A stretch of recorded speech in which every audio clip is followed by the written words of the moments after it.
What is up, everybody? It is week 4. I've gotten my ass handed to me the last 2 weeks. I'm here with Zach and Tim. How are you guys doing? Pretty good. Getting ready to watch this NBA Finals game. Yeah, I man. know. I know. I know. Zach's getting pumped for it. You got to So watch excited. your former your prodigal son from Oh, Cleveland. of course. Still a big LeBron fan. I get it. Zach, how are you doing, buddy?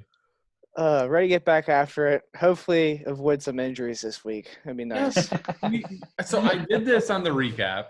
Not like I'm not even tilted last week. The week before, I feel like I made mistakes, but like I actually saw Levitan's cash game review. I was one off. Like he went Lockett, which Zach told me to do, and I went Amari. Other than that, like I think the construction made sense. I'm not going to sweat the Deontay injury. Like injury's just going to happen, especially this year. Like it was the right play. Yeah, that's Either what one it of y'all is. have any other thoughts? Okay, I do. I actually want to do this. You guys tell me, what are the week 4 or week 3 like thoughts do you have? And then I want to say like my overarching one. My week 3 thoughts are never play your quarterback in a stack without getting 2 wide receivers, because a lot of my lineups had just DK and Russell Wilson and no Tyler Lockett. DK. Yeah. Oh. So and then on one side of it, I had Russell Wilson with Tyler Lockett, no DK, and then I'd have Deontay Johnson or Russell Gage. So if you're stacking, full stack. Yeah. So that was double dip right there. Right. If you're stacking, make the full stack. I agree. Zach, you? Yeah. I'll say I'm done trying to 100% force players. Like last week, I loved Kenyon Drake, and while like I'm not upset about playing him, I don't think he is as big of a must because of how deep running back was. So kind of like put me on awkward builds. Not going to do that again. Yeah. So I actually brought that up. Like, so I'll give 2 because you guys kind of hit them. One is definitely not forcing running backs without a target floor. I think that's 2 straight weeks. Like, I don't think Derrick Henry was a mistake, and I don't think Kenyon Drake was a mistake. So I'm not here like saying like, oh, those were bad plays, but like you just couldn't project either guy for more than like 2-3 catches. And on the way that DK scoring is at this point, I think you got to look at these guys who are going to get 5-6 targets. And then 2, like I know optimal builds work, but man, these games that we know are going to shoot out, like they're always shooting out. And then you're looking down, you're like, why do I have 2 guys from here? So, that's my other thing is just like these games that we all talk about, we all know it's going to shoot out. Like I don't want to say force, but we need to get the more exposure. You can't just have like 1-2 guys from there. And that's what I was getting to. Like I felt like I was trying to force like optimal receiving matchups instead of just playing, the stack of just going all in on Seattle and Dallas. I had, 2 or 3 guys from Seattle or 2 or 3 guys from Dallas, and then nobody on the other side, and just these dud players like, injuries, and then Alex Hooper at tight end, like just, from here on out, if it's going to be a stack, it's going to be both sides of the game all out. Yep.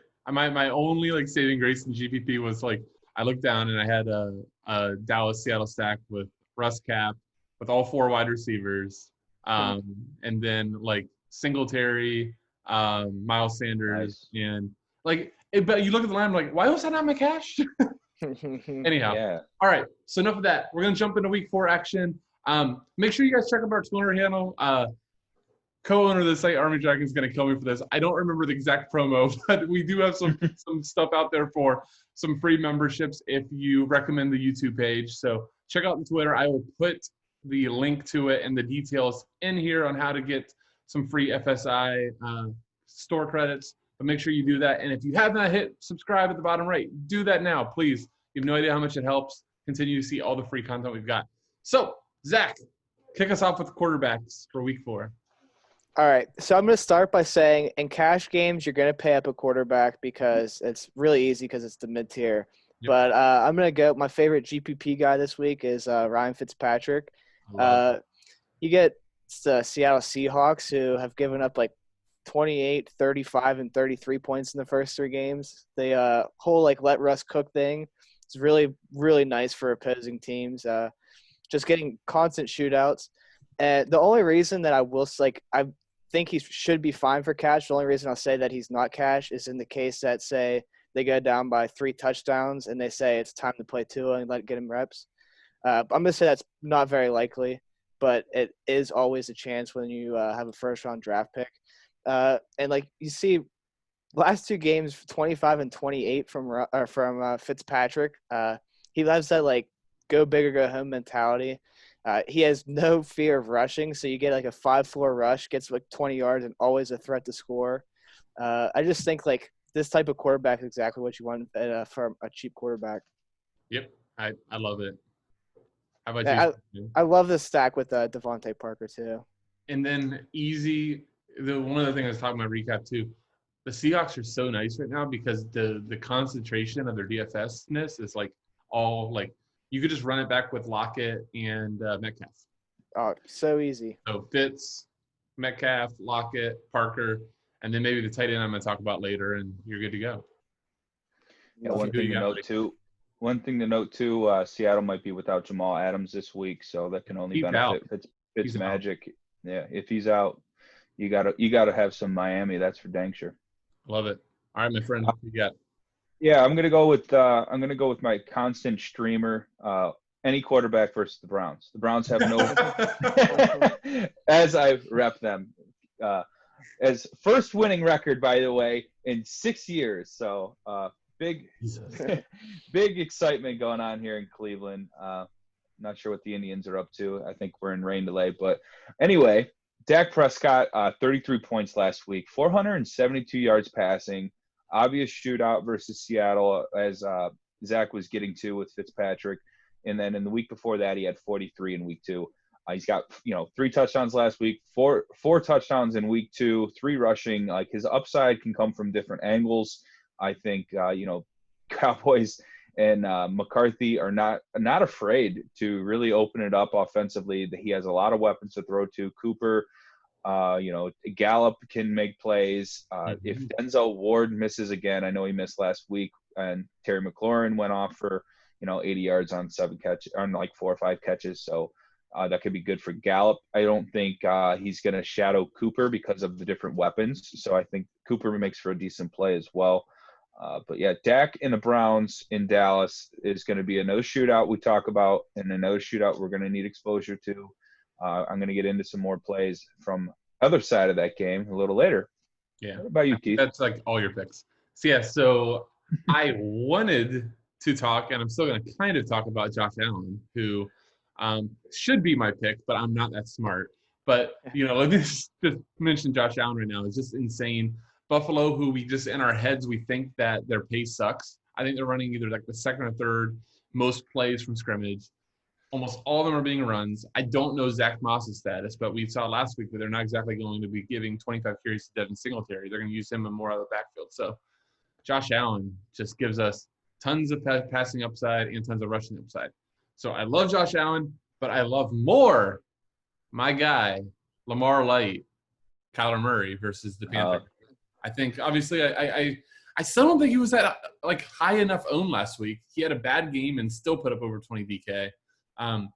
You get Kingsbury, you get the pace, you get rushing upside, you get a proven winner coming off of a bad week. So I think the Panthers just suck. They made Tom Brady actually look good. So I think Kyler Murray can thrash him. I'll say the one thing that always it makes me I do it every week is I look at Kyler, I look at Josh Allen, and every week I'm like, all right, Kyler has this bad defense. I'm going to get Kyler over Josh Allen. But it shouldn't really factor that in because our Buffalo is still throwing the ball when they're up. Yep. So it's I always try I talk myself out of Josh Allen every week because I get scared because their defense is supposed to be super good, and I get scared about game script. But he scored 35 in every game so far. And I think it's still I still definitely have a bias that Buffalo is a slower team, or that Buffalo is going to play low pace. And then you look at the games and you look at the snap counts, you look at the pass attempts, you're I got to get that bias out of my head. One 100%. Thing that does concern me about the Arizona Cardinals, though, watching back down their game, their offensive line seemed to have a lot of breakdowns in pass protection. And that does lead to a lot of scramble outs for Kyler Murray, and you get that rushing upside. I just worry at times it's led to interceptions, and obviously interceptions aren't that big of a negative for DraftKings points and things like that. But I just think, if the Cardinals get up, I don't think they're going to throw as often as they did in the first couple of weeks. I think they're going to try to limit the turnovers if they do start playing from ahead. So I would be more in favor of Allen over Murray this week because, like you said, the Bills run a ton of plays. And I think it's going to be more of a shootout versus Las Vegas than – they are playing Vegas, correct? Yeah, and maybe this is just my own bias too, but then I go to Vegas and I'm like, ugh. If Vegas gets up, it's just going to be the Josh Jacobs show. So then I guess that, again, don't I think this is just the proof of sometimes why we all screw up is that you overthink stuff versus just taking what's right in front of you. All right. Very fair. Back, Zach. Roll into it. Okay, so I wanted to go David Johnson, but reports are that Duke Johnson's going to return. I still love David Johnson. Vikings are absolutely terrible on defense. If Duke Johnson misses, I'm going to have 100% exposure to David Johnson as he's been playing like 92% of snaps with Duke Johnson out. He runs the ball really well, receives the ball really well. So I really like him, but it does appear that Duke's going to play. So I'm going to go with James Robinson, who the Jaguars-Bengals, it kind of has like sneaky shootout upside. Like it could totally dud because both these teams suck, but it does have that sneaky shootout upside. And I think a big thing for James Robinson is so last game they were getting absolutely destroyed, and he was still getting snaps, which like the beginning of the year everyone was saying Chris Thompson's going to get every receiving down. Wasn't the case, and he ended up going for 6 for 83 yards, and he gets every goal line touch is going to go to him. So I really like his usage. Bengals are giving up. They're like 31st in run defense, I think. Geno Atkins, I know, has been out the first 3 games. I haven't seen his status this week yet. But I haven't seen anything about him playing. So assuming he misses, that Cincinnati Bengals defense is just Swiss cheese, and they're all for shooting out too. Like they're letting Joe Burrow for like 50 times a game. So for like the upside there. Yeah, last week my little contrarian Burrow stack just needed to be any receiver not needed to winner than bad. All right, TK, who you got? I'm going to go with Nick Chubb, as I alluded to earlier, talking about Dak Prescott. I love the Seattle Browns game for shootout potential in the past 2 weeks. Chubb has gained 25 fantasy points with 100 yards rushing and 2 touchdowns. Just recently today, Kareem Hunt was missing practice with a groin injury suffered late in the game last week. What I've noticed is Kevin Stefanski is definitely rolling out Chubb, getting Chubb a lot of touches early, gets him going, and then he incorporates Kareem Hunt into the ball game. And it's not like Kareem Hunt is in and out of the series, kind of like what you see on other teams, running back by committee. Like, you saw Gibson and McKissick literally swapping out every other play, but Chubb played most of the first quarter. And then we start to see Hunt late. So I think that bodes well, especially with Hunt coming up with a groin injury.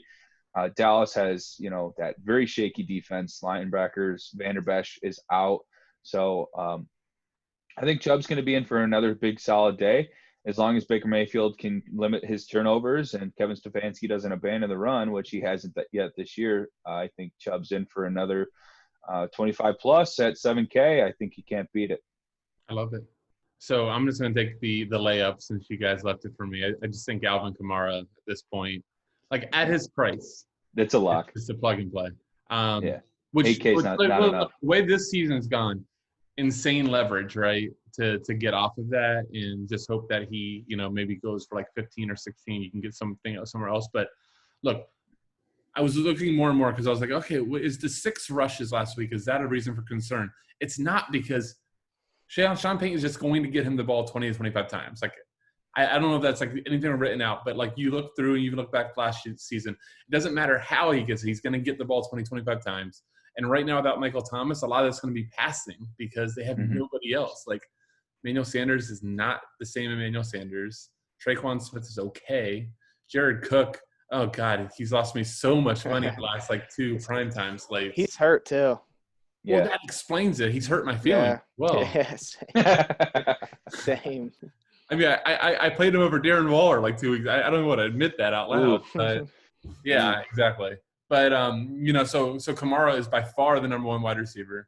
He's still, I believe, getting goal line. I didn't look at last week, but he's going to get goal line touches too. So, at 8K, you're getting that, what we call the Sunday Night Football discount, because if he puts up 47.7 DK He's 10K. before pricing, he's what, 9,500? Yeah.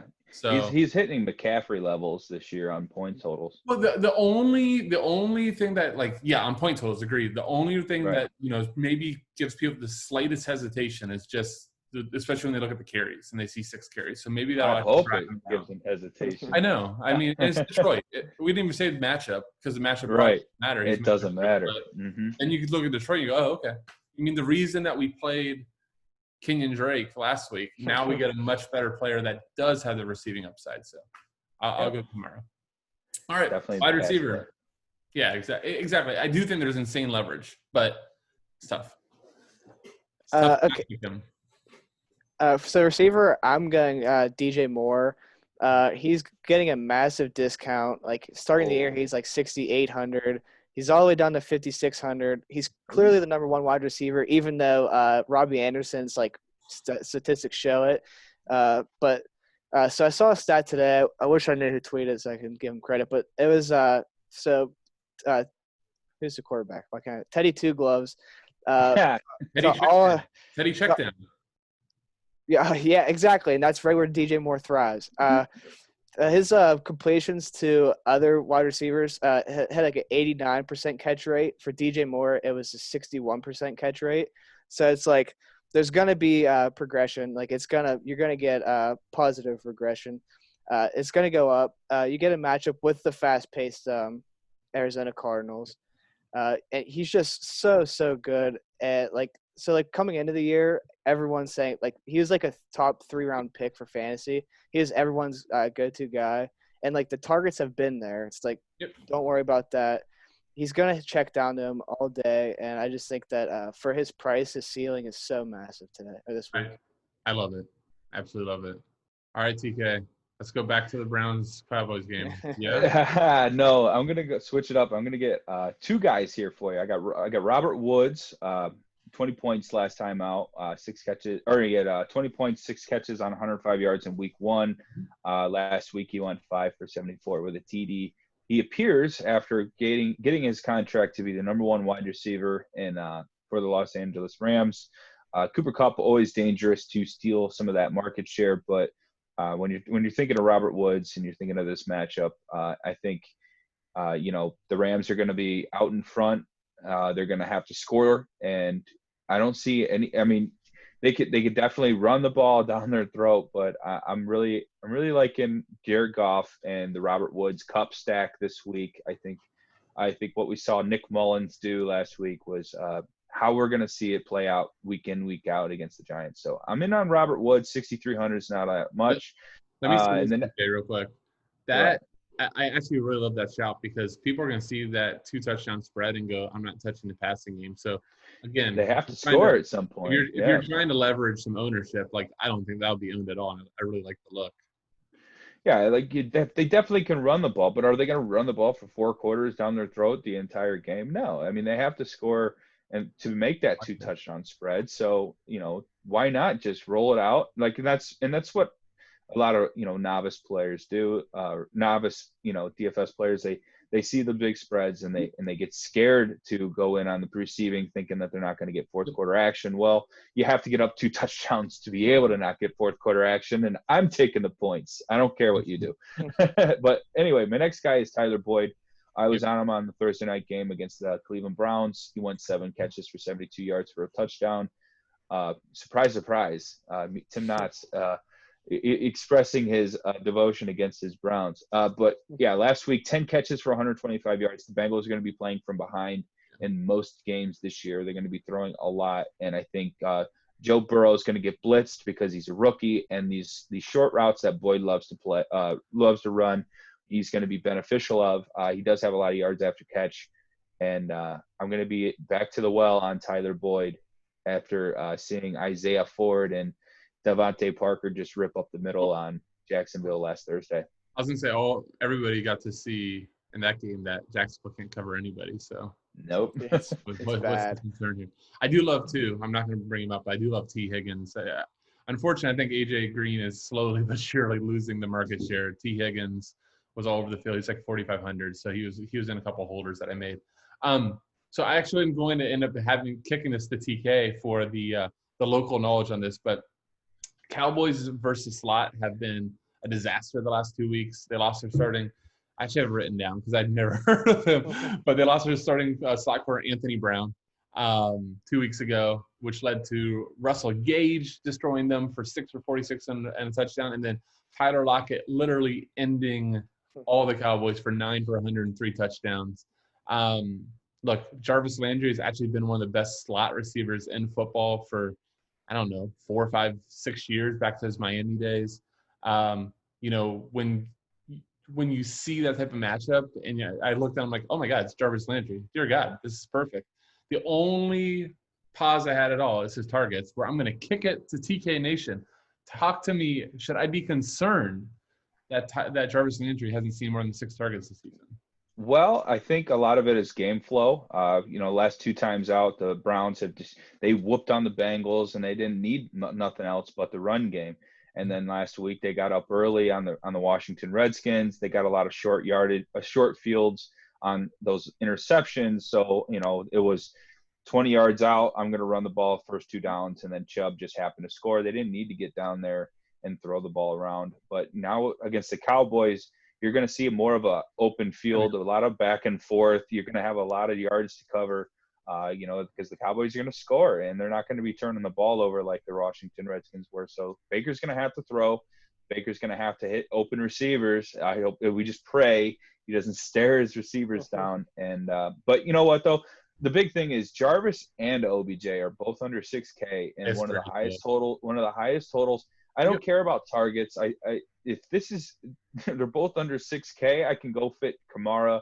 I can get Dak. I can get Russell Wilson, and then I can pepper in OBJ and Jarvis Landry, and it's not an issue. I don't have to worry about scraping the bottom at wide receiver when guys like this are under 6K in a point total. Yeah, and let's be real, high point total. 2 straight weeks, you stack the Dallas game, you print money. So Dallas is go right back so well, insanely fast. They're playing terrible defense, and they have top 5 offense. So pretty much everything you want to see. I'll also say that Jarvis Landry had like a pretty, I don't know how major, but it was pretty significant hip surgery. And like last week, he said he was finally starting to feel good, like up to speed. So that might have something to do with targets. But like if he was almost 100%, you got to figure he'll be 100% for this game, and like the perfect time to be ready. Yeah, I mean, the backup slot receiver Rashard Higgins was inactive last week too, so it tells you where his injury is. Perfect. Tight end, guys. This is actually a very dark position this week. It's been really rough, like the first couple. So hold on. Let's start by saying this. Whoever fits. That's what I did last week. Well, no, I think that potentially this week. Sometimes you get these guys that stand out, right? That are mispriced or way underpriced. You might be able to argue 1 or 2, but I don't think anything like insane sticks out. Seriously, it means make your whole lineup, look at tight end defense, make it work. But if you don't want to do that, Zach, who you like? Okay, so I'm going to go TJ Hockenson. He's a first-round pick that has a ton of talent. He's shown flashes of greatness. So this week they get the Saints. So the big problem with the whole passing attack for the Lions is that they just want to feed Adrian Peterson, which has been so gross. So gross. Started. Hold on, did you see the Levitan tweet about that? It was so good. Yeah, the first 2 the last 2 second rounders. The last 2 seasons, they used the 31st pick on DeAndre Swift, the season before the 37th pick on Kerryon Johnson. Last week, Adrian Peterson, 28 carries. Yeah, I think that DeAndre Swift had 2 touches or something. So hopefully the Saints get on to the lead and we can see Swift play, and then we can see. So the only the strength of the Saints defense is stopping the run, and then shutting down the wide receiver one with Marshawn Lattimore. So they're all and then the only other option really for the Lions is Kenny Golladay. So you can pretty much X him out. Then so that leaves T.J. Hockenson, who we just saw the Saints get destroyed by Darren Waller. They couldn't. And T.J. Hockenson, similar athletic build. So I could perfectly see them down 3 touchdowns, and then the end of the game, you just see dump off. Yep. Then TJ Hockenson has 25 fantasy points. So. Hey, Zach, I need you to be honest with me for a second. Okay. For last Sunday night, did you know what a Robert Tonyan was? Oh, God. He was like 200 on Showdown. I saw he was the starter, and I was mad because I actually like Sternberger a little bit. I think he's a decent football player. My point was saying that was, as they made Robert Tonyan, people know who he is now with 5 So the Saints have some issues with tight ends. That's all. I like that call. That's a good call. All right, TK, who you got? I got anyone who is a part of my stack. So if I'm playing Dak Prescott, I'm going to play Dalton Schultz. Week 1, he went week 2 against Atlanta. He went 9 catches, 88 yards, and a touchdown. He's going to get all of the market share at the tight end position. The Browns have leaked for what seems like the better half of the decade points against the tight end. I played Logan Thomas last week. It didn't really pan out, but Dalton Schultz, much better talent. We're going to be much more incorporated coming out of the slot and out of different positions on the field. Also want to make note of this Cowboy insight. Is if CeeDee Lamb is going to keep returning punts, he is going to keep being more liable to get hurt, and it's going to keep lowering my exposure to him. I noticed last week he took a hard shot on the sideline, kind of rolled his knee, and then from there he lost snaps. I think it was like he went from like 50 to 60% snaps last week 2 into week 3. He only had like 32 because of that hit. If they're going to throw him back out there, I'm going to be much more inclined to play all the Cooper and Schultz and, sprinkle in different variations of Gallup and CeeDee Lamb. And I'm not going to be afraid to play, the Dak Zeke or like, the Chubb and then the OBJ and Jarvis combos. I'm going to be playing points in high totals that way this week. So if you're making a stack, just throw the tight end with it. I mean, if they're going to score 35 points, the chances of a tight end actually scoring points and you're not stuck with someone like C.J. Herndon or something like that is greater when you get in the high point total. So, and Jack Doyle is dead. Always Mo. Always Mo. Man. Always Mo. Yes, sir. Always Mo. We need more Mo Alley in our lives. We do. Please go away, Jack. If you have the salary, which I don't know if I'm going to have by the end of this week, but if you have the salary, I think that from Miami. One defense.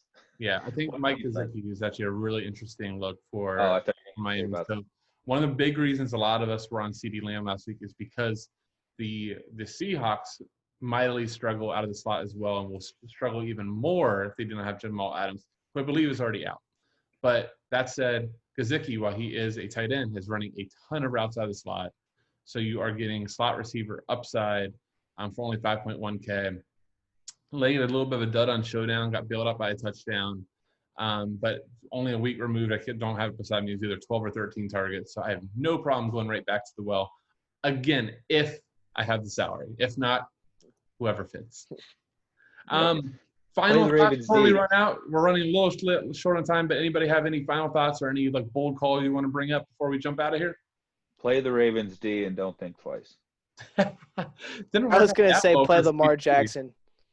I think that Lamar Jackson might a lot of people are talking negative on him last game. I could just see a monster game. Yeah. I look, if you can actually project Lamar Jackson to be the 7th or 8th owned. Nobody's going to have him. It's a great place to and look. He's not much more than those other guys. He's what, 8K? Hey, 81. I'm curious your thoughts on this. I hadn't really thought about it, but how many Lamar Jackson, Mark Andrews, and Hollywood Brown stacks are going to be out there? None.